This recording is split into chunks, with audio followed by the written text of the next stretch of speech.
माता को बोला भारत माता को बोला भारत माता को बोला भारत माता को అందరికీ స్వాతంత్ర దినోత్సవ శుభాకాంక్షలు.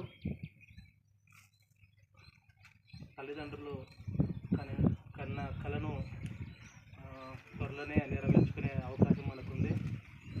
అందరూ కష్టపడదాం, అందరం బాగా చదువుదాం, అందరం టీచర్ ఉద్యోగంతోనే బయటికి వెళ్దాం. కానీ ఏ ఒక్క నిమిషం కూడా వృధా చేయకుండా అమ్మ నాన్నను తలుచుకుంటూ మన ఫ్యూచర్ని తలుచుకుంటూ ఏ ఒక్క నిమిషం కూడా వృధా చేయకుండా కష్టపడదాం. ఎందుకంటే 6 నెలలు సావాసం చేస్తే వీళ్ళు వాళ్ళు అవుతారని అంటుంటారు, సామెత ఉంది కదా. అట్లా మనం కూడా కష్టపడదాం. కంపల్సరీ ఇక్కడ పెట్టే ఎగ్జామ్లు కానీ, పేపర్ డిస్కషన్ కానీ, సిలబస్ని సకాలంలో పూర్తి చేసుకోవడం కానీ చాలా బాగుంటుంది. అందరం చేసుకుందాము. అందరం ఒక్క